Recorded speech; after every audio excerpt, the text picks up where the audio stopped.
For the show where we go broke trying to convince you to go back to the cinema. I'm Quinn Medwood. I'm Alex Ray. And who are you? I'm still Alex Ray. Today on Cinimore, Alex and Quinn, that's us, are talking about Primate. And not only will this show be about movie reviews, this show will be about the movie-going experience and reviewing it itself. So, at least for me, when we go to the movies even, I'm not just there for the movie.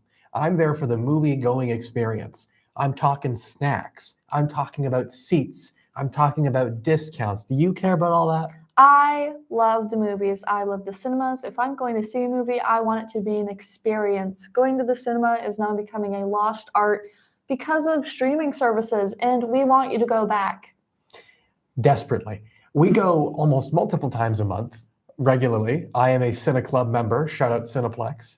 Also Landmark. Not a Landmark member.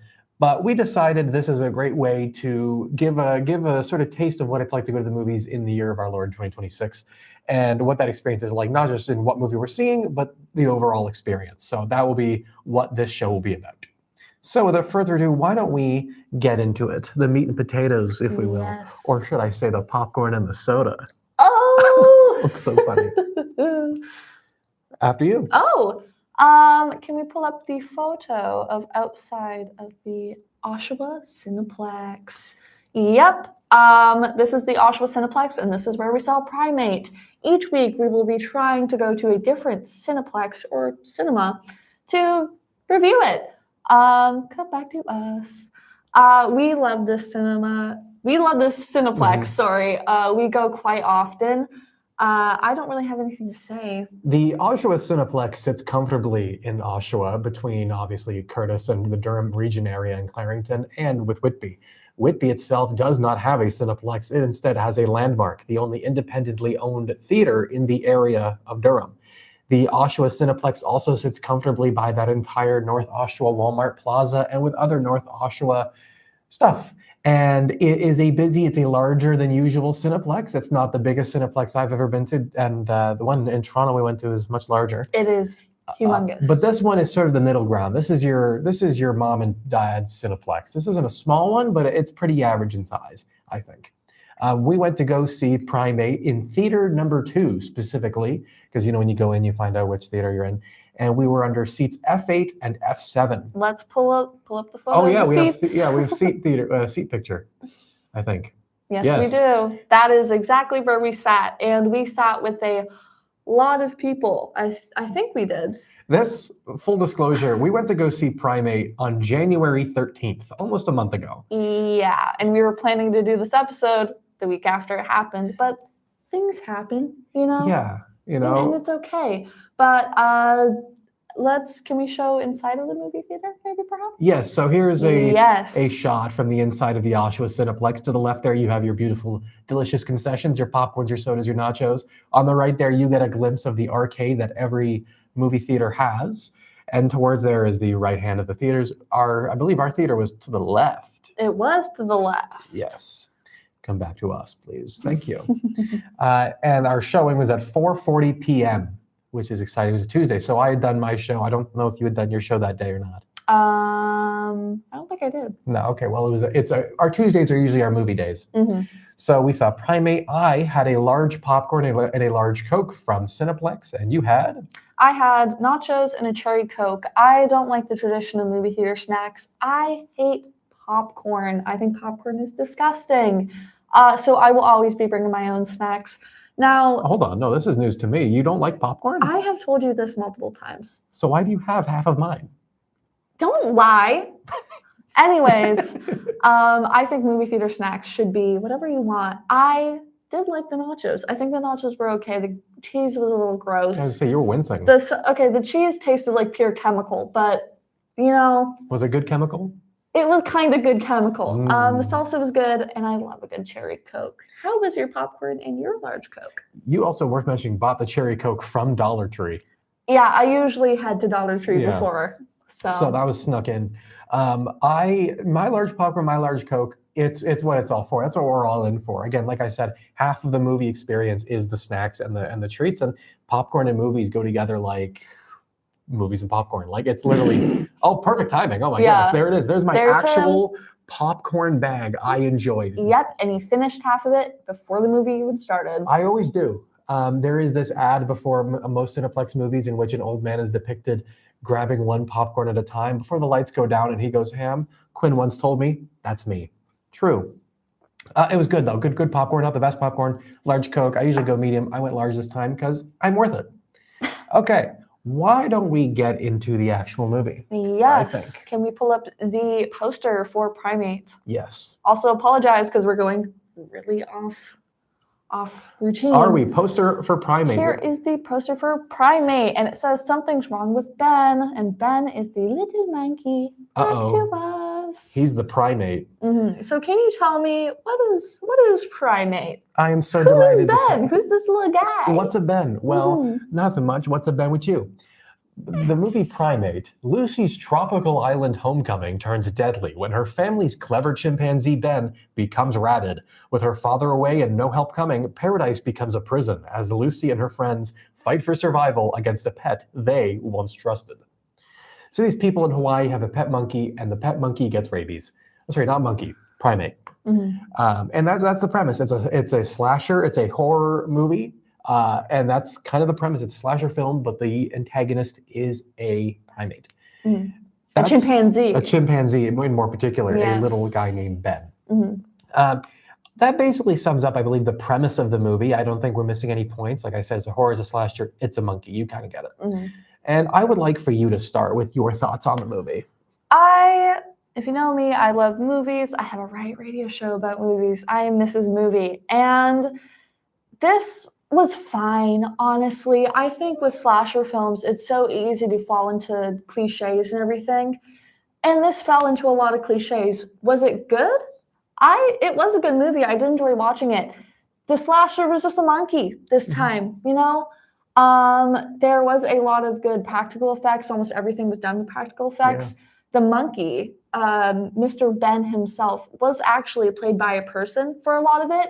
And there's behind the scenes photos of this bloody monkey with all of the cast being like, but there are some pretty good moments in the film. It's not anything Oscar worthy. It's a good slasher film. Yeah, I am a little bit more generous, I think, to the movie as someone who's not so overexposed to slasher films. You neglected to mention, but it is worth mentioning from your perspective that you are a horror movie film. Yeah. I absolutely love horror films, so I'm going to be a little bit more particular about horror movies. Most horror movies I've seen have been with you in theaters. Yeah. In case you're keeping track here. So I'm not so, my appetite for the slasher concept isn't so satiated. So I was intrigued. Obviously, I know what a slasher is, and I know what a primate is, so I could fill in the gaps. But I personally, as a novice to the genre, was delightfully surprised by obviously the common tropes that come with a slasher, but nothing really made me roll my eyes. You know, over the course of the film, there's a lot of restraint that the filmmakers hold, I believe, with a lot of tropes. It can be very easy to find some silly stuff that shouldn't be in there, or it's like, of course that happened. But in my opinion, everything that happens in this movie happened for a reason, and I feel very fulfilled by the concept of it. You want a movie about a chimpanzee who gets rabies and goes crazy, you got that. But it doesn't feel like a B movie. You know, it feels like almost like a passion project. I can't help but root for this movie against what other big players are coming out this year. Like, yeah, why hasn't this movie been made before? I feel there's a lot of heart behind the people who made it, and I feel like that's visible on the screen, if that makes sense. I was going to say, if you wanted a sequel to the monkey in Nope, the movie Nope, this is your movie. I think the only thing that really intrigued me about this movie, and that's a very, very big part of this movie, is the father is deaf. And that plays a very big part in the ending and throughout the entire film, because Ben himself, he can kind of talk. He uses an iPad, but he's also signing stuff. And a lot of the characters are also signing stuff. And that was a very interesting concept because you don't see a lot of disabilities like that on screen. And so that was pretty cool. I was going to say something else. I was also very compelled by the score. I thought the score was really phenomenal, especially that final theme, which we'll hear later. That final theme is just phenomenal. Like I mean, again, as a novice, I can't say this for certain, but it felt very 80s, very horror movie, like an homage to the slashers of the past, but not so much like a cheap knockoff. You know, I felt like this was someone who was a fan of slashers, then made their own, if that makes sense, instead of just being like, well, those did well, so hopefully this does too, in my opinion. Also, it's very graphic. It's a very scary movie. Yeah, I forgot to mention that when I was talking about the special effects. It is so gory, and it's a lot more gory than you would think it would be. Yeah. Because they show everything. Yeah. There's this one scene where, spoiler alert, the chimpanzee Ben, he claws at one of the family members' stomachs, and you can see everything. The special effects are so good in it, and I kind of do like that they showed the gore, because I think that if you didn't show the gore and you just had this crazy monkey running around, most people would just kind of die down this film to there's a crazy monkey running around. Yeah, even in the very beginning, you know that they're not going to be pulling any monkey-sized punches, because the very beginning of the movie, this isn't a spoiler because it's right out the gate, literally to his cage, is his trainer or his keeper, or this guy who's supposed to give him some medicine, comes into the cage, and you get to see Ben literally rip off his face and what happens to him afterwards. So that makes you go, oh my god, and like get back in your seat and be like, so we're doing a monkey horror movie. Okay, no, I'm all the way in, you know. And I think it works in spades. The lack of restraint on that part is phenomenal, and the restraint they show in terms of what tropes to and not follow is stellar. I really enjoyed it. Also, something I remember what I was going to say, also something interesting, and something that I think was a really good choice for this film, is setting it in Hawaii. I'm pretty sure Hawaii does not have rabies. No. And so setting up this crazy little monkey who's going a little crazy, I thought that was a very interesting choice. The way that he gets rabies is kind of cool. I think that the whole concept of it is really cool, but I think it's a little too, it's just a slasher film. You know, I'm kind of getting sick of slasher films because I feel like it's usually just following the same format. Yeah. But what can you do? I had a Switch good it with time. another monkey. Yeah, like make him in the second one. It's a different monkey. There's no second one or the anything. baboon. Yeah, it doesn't feel like they're trying to greenlight another sequel or a universe or The Conjuring colon Monkey Time or something. Yeah. It's a standalone film, which I enjoy. Yeah, I finished that movie and I was like, that is exactly what I wanted it to be and more. Like it's a great package. I enjoyed it a lot. What would you give it out of 5 stars? Actually, I'll go on my Letterboxd. Oh. Let me look at my Letterboxd. I think I only gave it a 3.5. I might have given it a 4. I didn't really care for it. I gave it a 2.5. That's a little bit harsh. 2.5. I did enjoy this film. I'm probably going to switch it to a 3.5 because you know what? It's a fun film.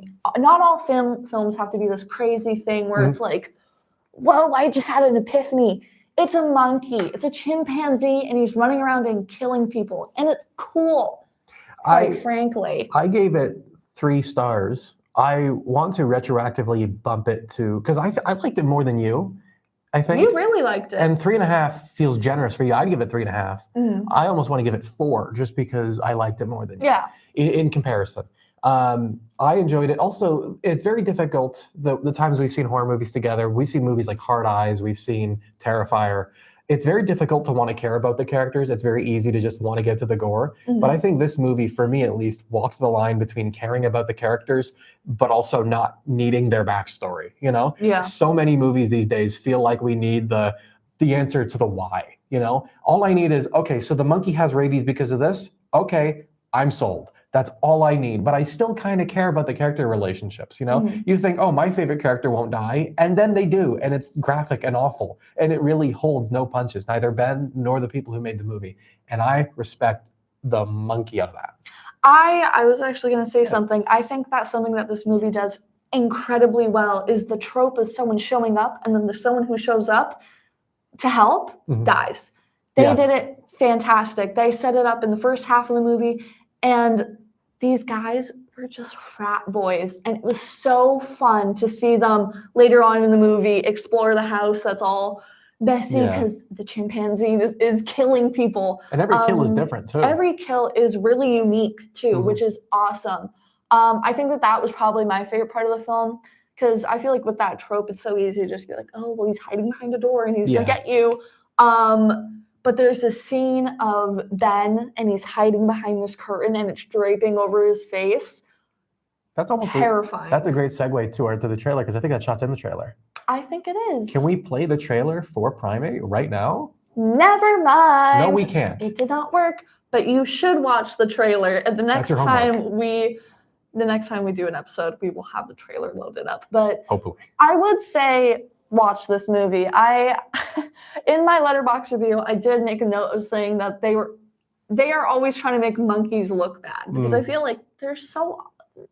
Guys, monkeys are not that bad. They're not killing people. Why are there so many monkeys killing people? I'm scared of monkeys. I'm scared of primates. I'm frankly terrified. I was more terrified by this movie than any other horror movie we've watched together. Yeah. For whatever reason. My Letterboxd review, instead of saying what was yours again? Why they always trying to make monkeys look bad. Mine was I'm getting Canadian Blood Services is calling me. Can't pick that up right now. Ben's calling me. I already forgot my point, but I enjoyed it. I enjoyed Primate. My review. My review was I've never wanted a character to die more than Ben. I'm not anti-Primate. I'm pro-Primate. I'm anti-Ben. It sounds like you're anti-Primate, though. I'm not. We're actually watching a different monkey movie next week. No, we're not. Imagine. That's it, I think. No, I love monkeys. I love primates. I love chimpanzees. I think that we should stop making them murderers within films. I want to see a cute little monkey roaming around. Also, because I forgot to ask them to pull it up, can we get the picture of Quinn next to the movie poster? Yes, there's me. Yes. Oh God, that's a bad photo. Yeah, but there's me with my nachos, yes. And I think we also have a photo of both of us outside the poster. Yes. Yay! There's us. Us and Ben. So happy, our little boy. I do recommend seeing this film. If you like slasher films, you will like it. There are things that are enjoyable about it. And you know what? Seeing a little scary monkey run around, it's good. And I do think that this was maybe a theater film. Yeah, but you could definitely watch it on like streaming services and it'd still be as good. But for the sake of this show's premise, if you can see it in theaters, see it in theaters. Yes, please do. We highly recommend it. Mm-hmm. I think that pretty much is everything we have to say. Yeah. Yeah? Yeah. How are we doing time-wise, gang? Let's break the fourth wall a bit. We're good? Okay, well, thank you guys so much for watching Cinimore. Next week, hopefully, we will be talking about. Do you remember what we watched? Oh, what did we watch? One battle after yes. another. The Oscar-nominated, Best Picture nominated, Best Actor, Best Supporting Actress, billion different award nominated, one battle after another. Thank you guys so much for watching, and we will see you back here next week. See you in the movies. You're good. Roll the credits.